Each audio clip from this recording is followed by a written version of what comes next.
Hello, my lovelies, and welcome to Where the Road Rises, Law, Lessons, and Legacy.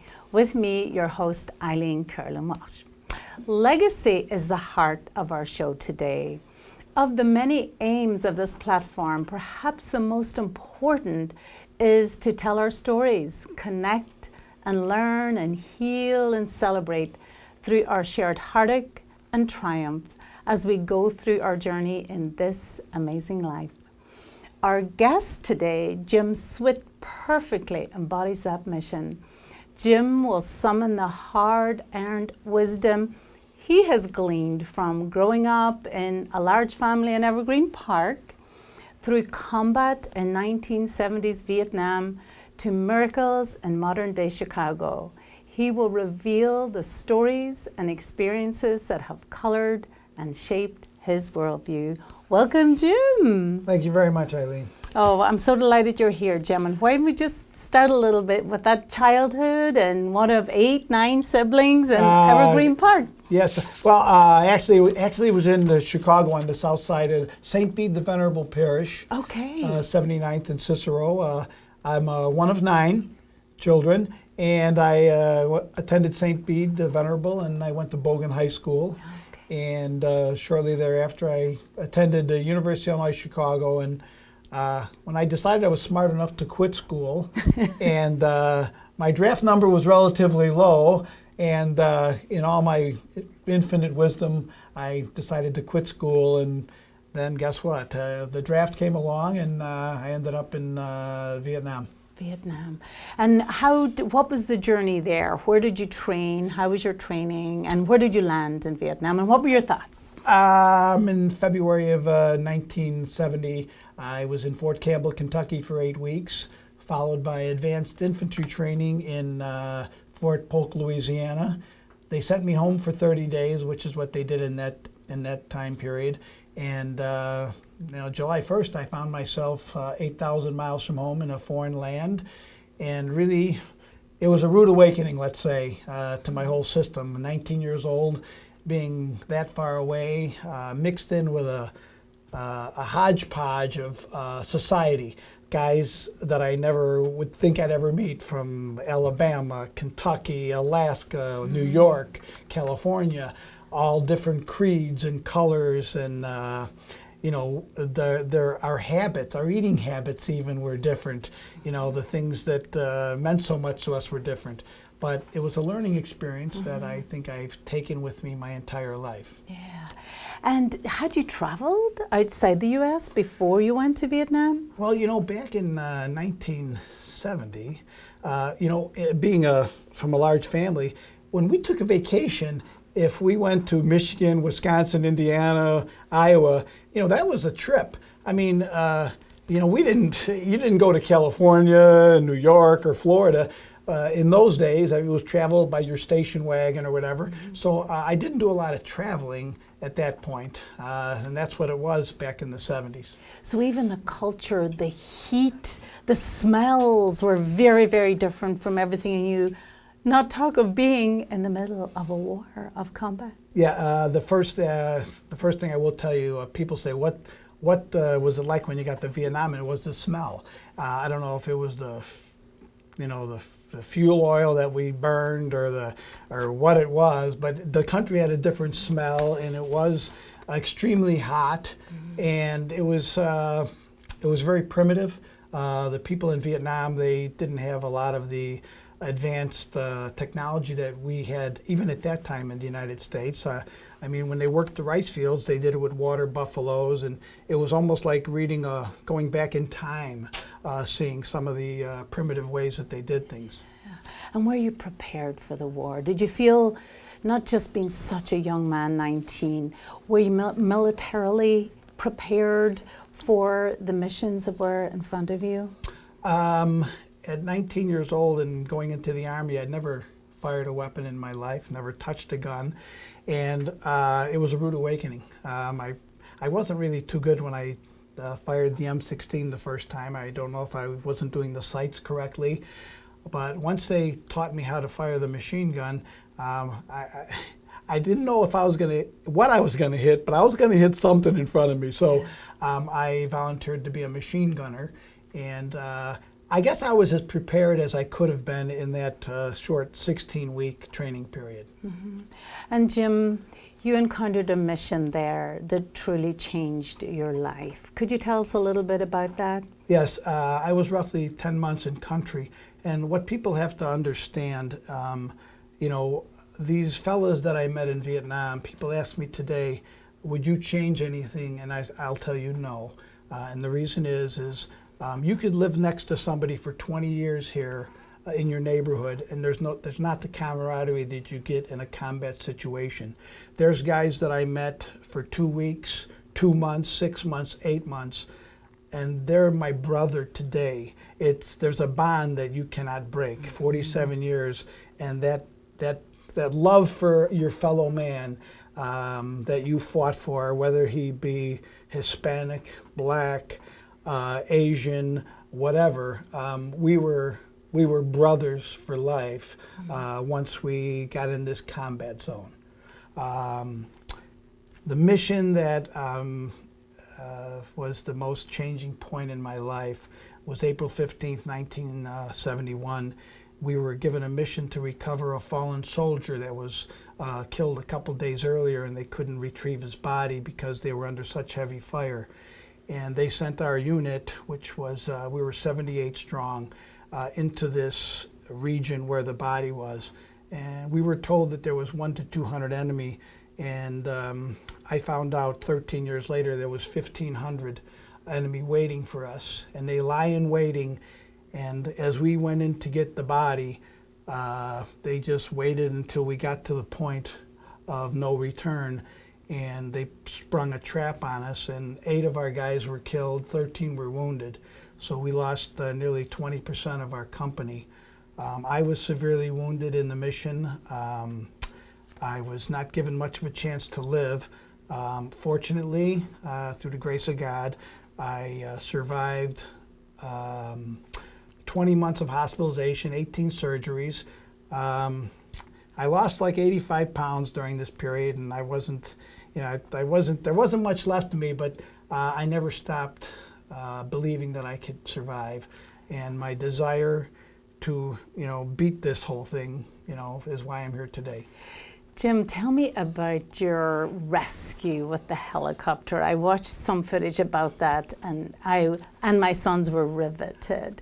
So tell us a little about you being evacuated from the site where so many young men died. During the mission, unfortunately, we walked into this trap at dusk, and within 20 minutes it was dark, and it was just a firefight that you know, you never imagined in all your training that something like this could happen. And training doesn't do you any justice, because training is training, but when you're in combat, it's for real. There's no turning back.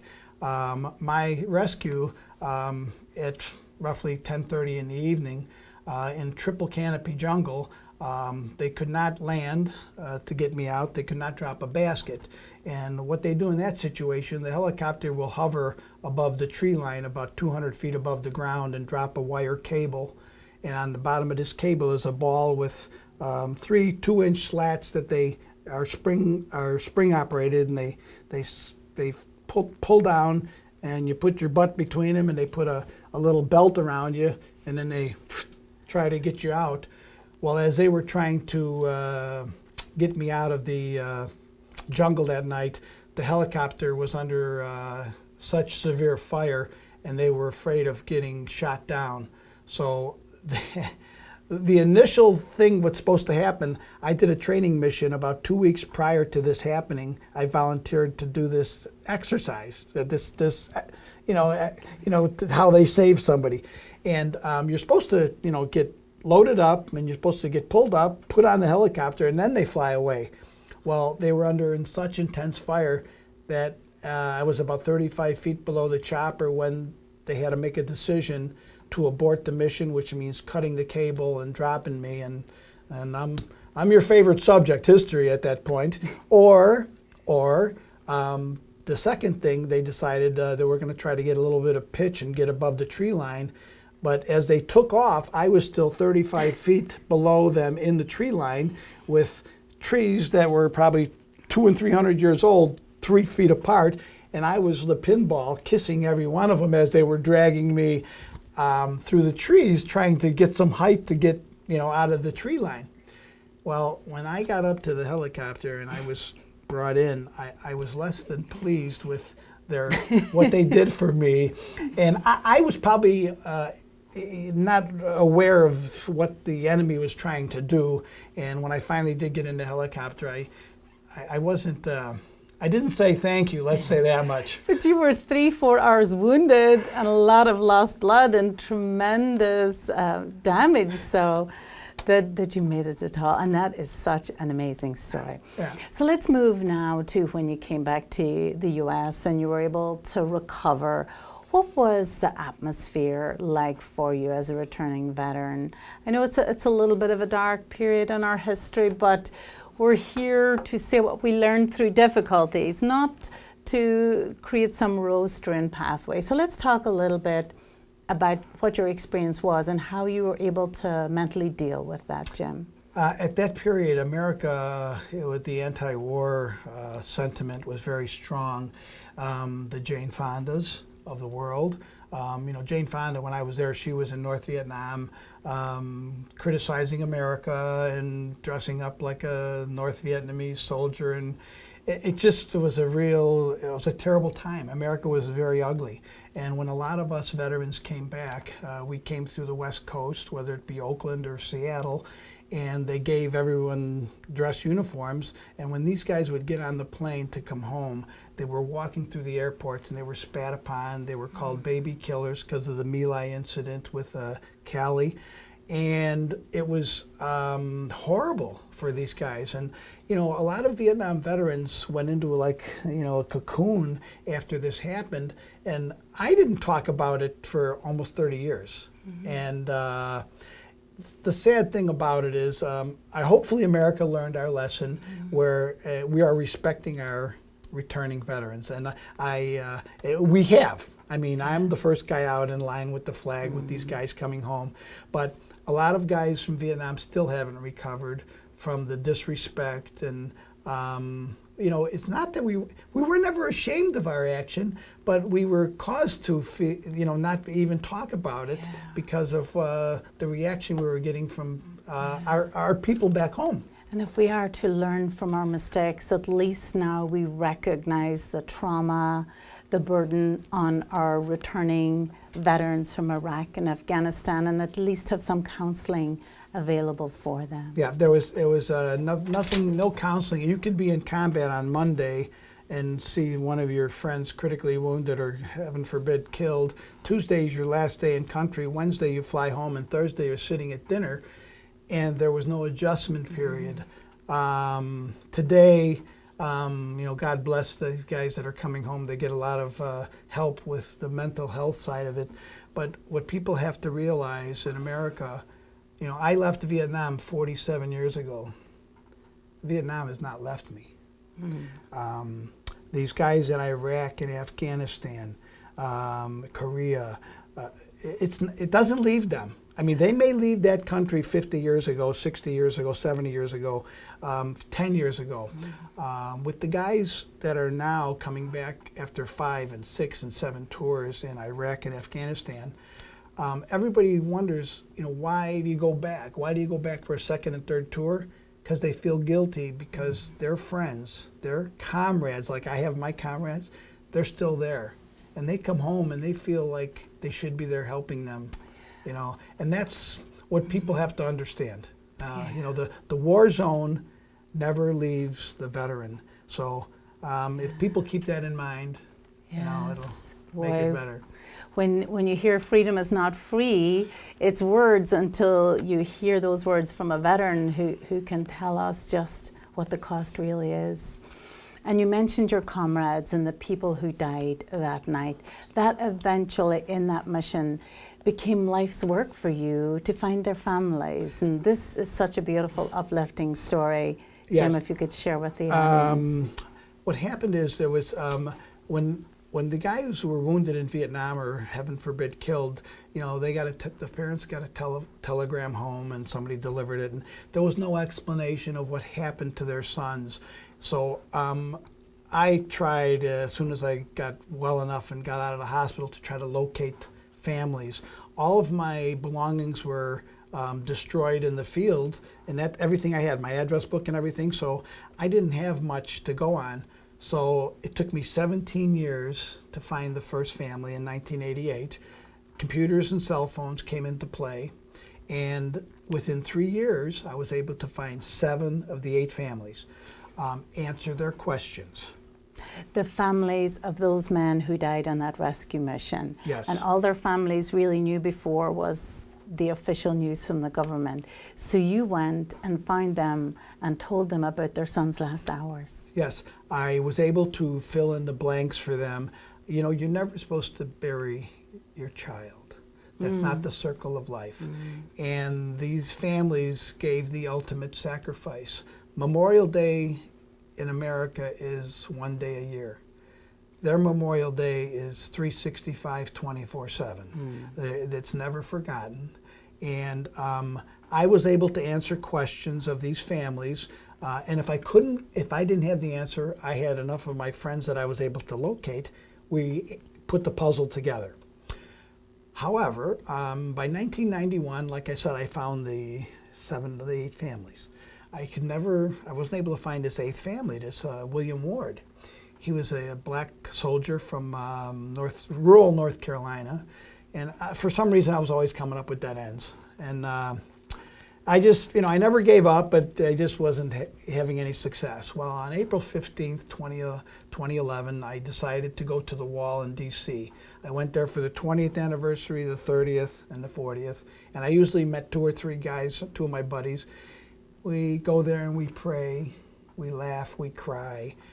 We all felt a closeness with the names on the wall, and it was like they were there with us. Well, at 1:30 in the afternoon on the 40th anniversary, we're standing there. The chopper pilot that pulled me out, that I was not thankful to, and this guy Bob Gervasi from New York, we're standing at the wall, and we're talking to different students that are visiting. And there was these 2 black women with 2 small children to our right and talking to the park ranger. And they finished talking to the park ranger. They walked over to the wall and they started looking at the panel, the same panel with all our guys' names on it. And as she started looking down, all of our names are towards the bottom of this one panel. And when she knelt down to look at these names towards the bottom, I don't know, something overcame me, and I go, oh God, I got to walk over. So I tapped her on her shoulder and I said, ma'am, can I help you find a name? She said, I'm looking for William Ward. Well, I'm like, oh my gosh. I was stunned. I was like, it overcome me, and I put my arm around her. I said, ma'am, I says, we've been looking for your family for 40 years. And she just wept. She knelt down, and I mean, come on. Us tough 101st Airborne, we're all bawling, and I said, oh my God, I'm so glad that you came for the anniversary. And she says, what anniversary? She goes, I says, today, it's 40 years ago today that William was killed with 7 other guys in this documented battle. So I have no idea. And I said, well, what are you doing here? Why did you come today of all days? She says, this is my daughter, these are my granddaughters. I'm a school principal and a minister, and I live in Hampton, Virginia, which is about a 2-hour train ride. She says, today was Grandparents' Day, and I decided to surprise my granddaughters and come to their program. And I've never been to the wall to do a rubbing, and it was a beautiful day, so this is why I came. And we were all pretty stunned, and she just turned and said to me, it's divine intervention. Oh my. It was meant to be, and it was, I didn't want to get on that plane to go home the next day, because this is a mission. My work here is done. Yes. And it was, I was 60 years old, and it took 40 years, that's 2/3 of my life, to accomplish something that I never thought was possible. So yeah, I'm like, oh my gosh. So it really was, It's hard to explain. Absolutely serendipity. And you had a little bit of footage of her son to share with her. Yes. Some photographs, some film. I had taken some home movies in Vietnam. I was sort of crazy, and I went to Hawaii for R&R, and I brought a camera back, a regular 8 battery operated, and I took some home movies of some of the guys and stuff, and I sent it home. And William Ward, there was about 10 seconds of William on this video, and I had it put on. It went from that to VHS. You remember what VHS used to be? It's like, 8-track tapes and stuff. Yeah. And it went from that to DVD, and I was able to send the family a DVD of 10 seconds of their brother and son and cousin of the last time they would have saw him alive 40 years earlier. And they had a family reunion about a month later, and it was just something. It was something to behold. Yeah, that just feels miraculous. So as you look, and that was certainly maybe the beginning of a chapter, but the closing of one also. So as you look back in that life, what do you believe? What value or belief do you feel now defines the life that you have lived, Jim? I feel my life. I was given a second chance in my life when I recovered from my injuries. I mean, there was documented confidential documents from that evening, which I've recovered from the Army archives, that at 5 minutes to 12 that night, the doctors brought me to the 85th MASH Center, and it says that they don't think that I'm going to live.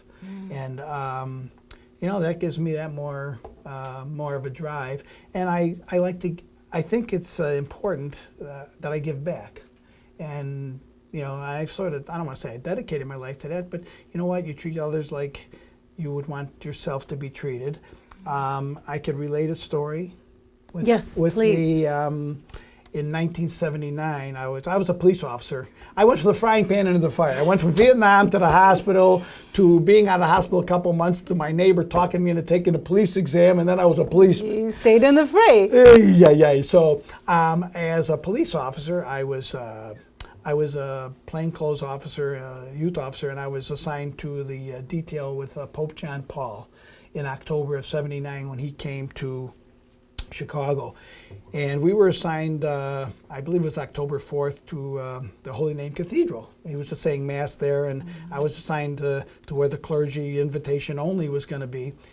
And we got there about 9 in the morning, and as I was walking towards the Holy Name, getting ready to set up the barracks, I saw this little boy down the block turns out it was with his grandmother. And this little 9-year-old boy was in a wheelchair, and he had his arms and legs had been amputated. And it was like, it was, he's like, oh my gosh, So I talked to his grandmother, and it turns out that this little Hispanic boy they lived in Wichita, Kansas, and he had contracted a rare blood disease called meningococcal that February. Within 3 weeks, he had all his extremities amputated to stop this disease. And they were hoping that seeing the Pope or getting something, would help him and give him like that. They were a Catholic family, very strong faith, and they had driven all that way. And I looked at this woman and I said, I'm looking at where they're standing. They're not going to see the Pope here. And I knew where I was going to be, and I knew which door he was coming out of. We got the briefing, so I knew I was going to be within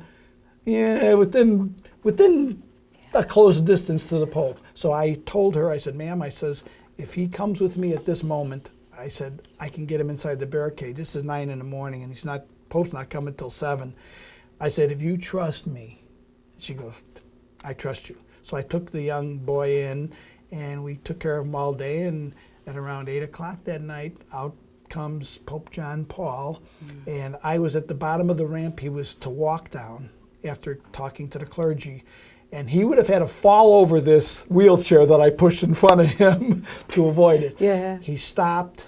He was vibrant, smiling and blessing. Wonderful His face changed when he saw this little boy in the wheelchair, and the look was, it's hard to explain. But he blessed the boy, gave him a rosary, and gave me a rosary, and this young man turns out, now he has 2 master's degrees.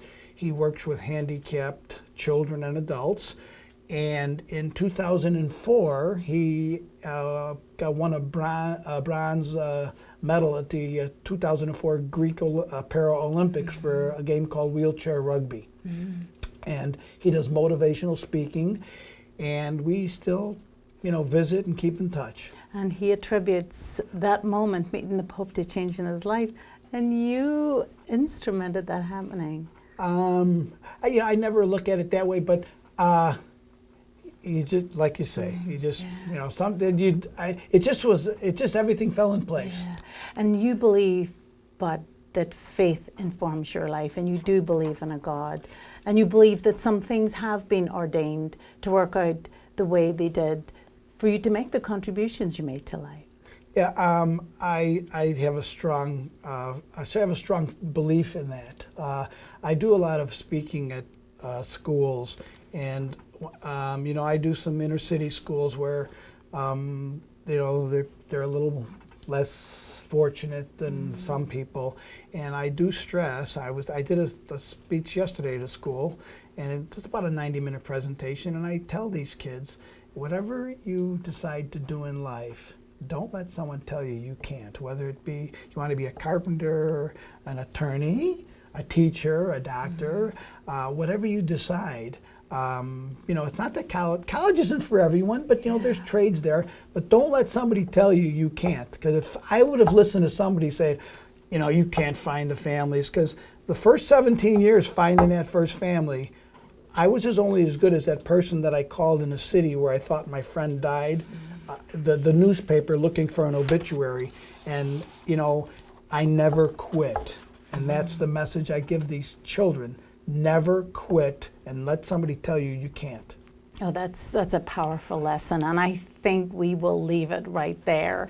That is just a marvelous message for the audience. That's the advice you would give your family, the community, the school children, the world, to just keep on going. You may be a fit from the gold. You never know when it's all going to pay off. No, That's a wonderful story, Jim. And what I'd like to give you as a gift for coming here and sharing your story is my little storytelling program. So I love stories. One of the things that I find is important with my estate planning clients is that they share their stories with their family as well as their wealth. So I've developed a little story, we talk about it often in the show, where you can tell your story. I guide you through the program, through your stories, values, beliefs, your hopes and blessings for the future. What has been your most difficult experience? What have you learned from it? And what are you most grateful for? So I'm going to give that little program to you, Jim, and thank you so much for coming on the program. Thank you very much. Thank you for having me and letting me tell everyone my story, and hopefully they'll gain some knowledge and, for what they do. Learn something from it. And what I want our audience to know is that your story matters too. Everything that you've come through, everything that you've learned, every difficult illness, every illness that you've nursed a family member through, your story matters. Your words need to join the chorus. Stories of ordinary people are every bit as inspirational as those of the rich and famous. So share your story. Come on here and tell us your story. Call me if you need some help in learning to write your story, and I'll introduce my program to you.